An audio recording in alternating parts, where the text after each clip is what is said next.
Et nous avons les songes qui viennent de Dieu.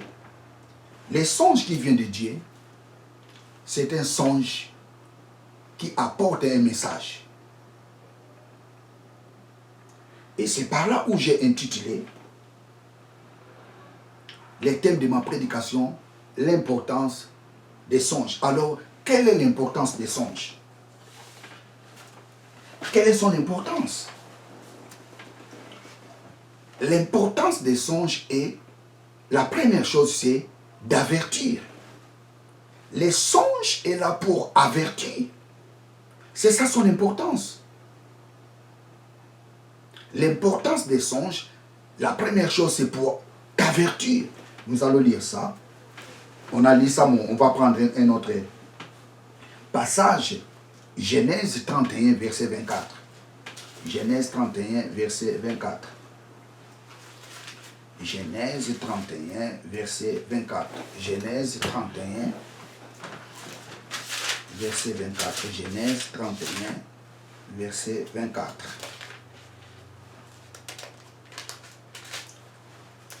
Genèse 31, verset 24. Mais Dieu vint vers Laban, l'Araméen, dans un rêve nocturne, et lui dit, garde-toi de dire quoi que ce soit à Jacob. Dieu dit à Laban, attention, ne touche pas cet homme. Attention de toucher Jacob. C'est ça son importance. Les songes est là pour te prévenir de faire ou de ne pas faire. C'est très important. C'est pareil avec Joseph. Joseph voulait se rompre avec Marie. Dieu lui apparaît dans un songe. L'ange lui apparaît dans un songe, disant Joseph, ne faut pas interrompre ta relation avec Marie. C'est ça prévenir. L'importance des songes, premièrement, est de prévenir l'homme, soit de faire ou de ne pas faire. Praise God, hallelujah. Alors, l'importance des songes n'est pas seulement prévenir. Les songes, son importance aussi est d'assurer l'homme la victoire devant les obstacles.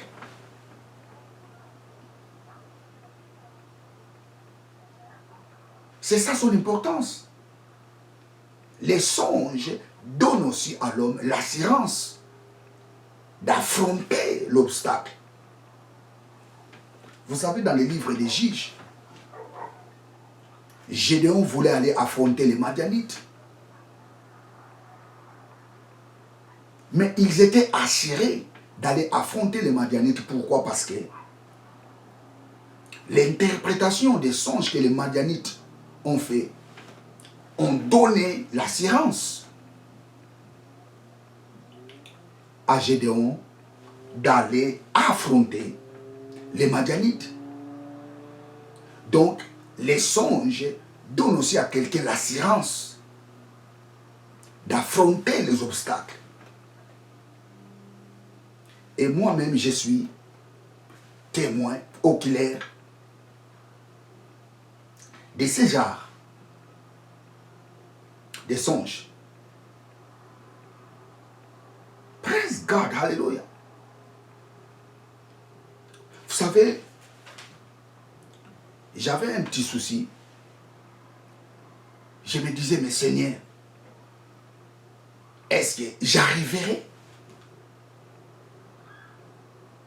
avec toute la charge que j'ai? Est-ce que j'arriverai? Et j'ai eu un songe là, non? Et les songes que j'avais reçus, c'était quoi? Il y avait une forte pluie. Et le riz était inondé de l'eau.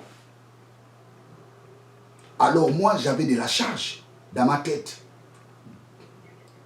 Il a fallu que je traverse la riz. Mais les courants d'eau avaient une forte pression. L'eau avait de la pression. Mais j'ai dit, comment est-ce que je peux traverser cette rue? L'eau coule avec une forte pression. J'ai dit que je vais traverser. Et j'ai traversé la rue. Et cette eau-là ne m'avait pas emporté. Et lorsque je me suis réveillé, j'ai dit que non, j'arriverai. Et je vous dis que j'ai arrivé, ou je suis arrivé à réaliser la chose qui voulait me faire peur.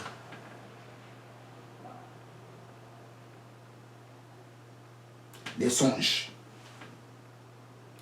Les songes, son importance est, premièrement, c'est prévenir l'homme. Deuxièmement, assurer l'homme la victoire devant les obstacles.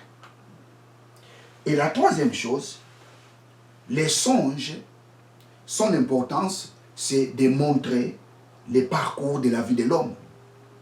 À travers les songes, tu peux connaître ton parcours.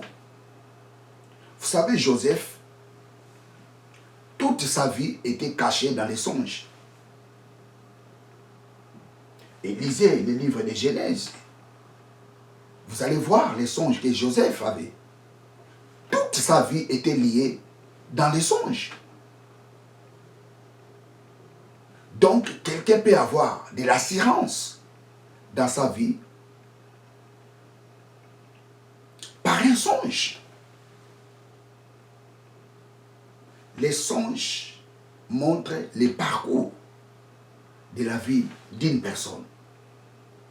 Et c'est pour cela, très chers téléspectateurs, il ne faut pas parler ton songe à n'importe qui. Il ne faut jamais parler ton songe à n'importe qui. Parce que les songes,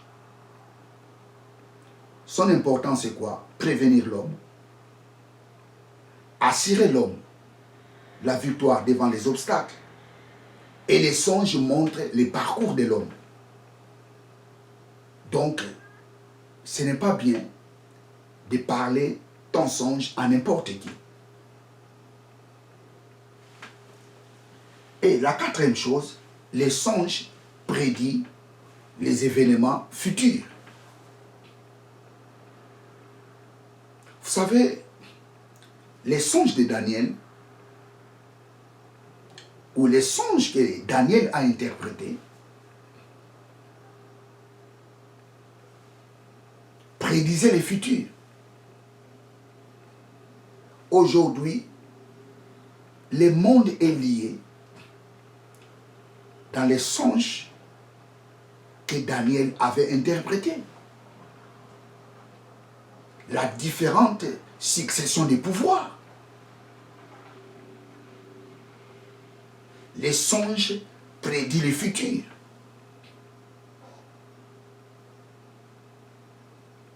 Un songe peut prédire le futur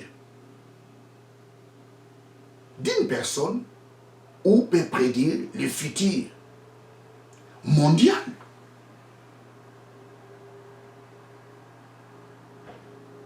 Prenons l'exemple des songes de Daniel. Ces songes-là prédisent le futur du monde, ce qui arrivera.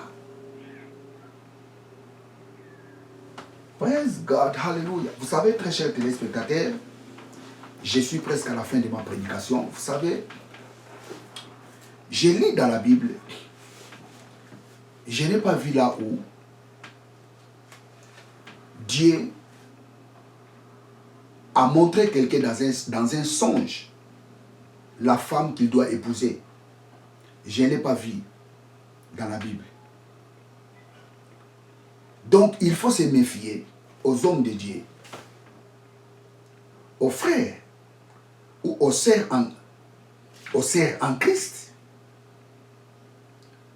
qui viennent souvent vous dire que non, j'ai reçu un songe que tu as épousé telle sœur, ou j'ai reçu un songe que tu as épousé tel frère. il faut se méfier de ce genre de personnes.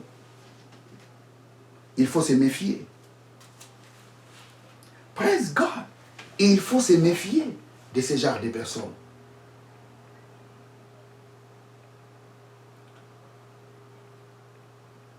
Oh non, j'ai reçu un songe que je me suis marié avec telle sœur. Oh non, je me suis marié avec tel frère. Il faut se méfier avec ce genre de songes. J'insiste là-dessus. Il faut se méfier. Vous savez, le mariage, c'est le consentement des deux personnes. On ne trouve pas la femme dans un songe. Non. La Bible nous dit, celui qui trouve une femme, trouve le bonheur. Il faut chercher une femme. Tu dois les chercher. Tu dois les chercher. Même par intermédiaire d'une personne. Oui, si ça marche, ça peut marcher. Si ça ne marche pas, ça ne peut pas. Si ça ne marche pas, ça n'a pas marché. Mais attention d'épouser une femme par un songe ou par une vision. Praise God, hallelujah. Mais ce qui est vrai, il faut prier pour trouver une femme. Et Dieu, il est bon. Il va t'orienter pour trouver la femme qu'il te faut. Praise God, hallelujah, praise God, hallelujah. Bien, très chers téléspectateurs, je suis à la fin de ma prédication. Et laisse que ces messages soient gravés dans ton esprit. Tu peux écouter, réécouter ces messages. Partagez ces vidéos à vos amis, aux membres de vos familles. Abonnez-vous massivement dans cette chaîne de télévision. Abonnez-vous massivement. Bien, vous étiez avec le pasteur Jimmy Senga.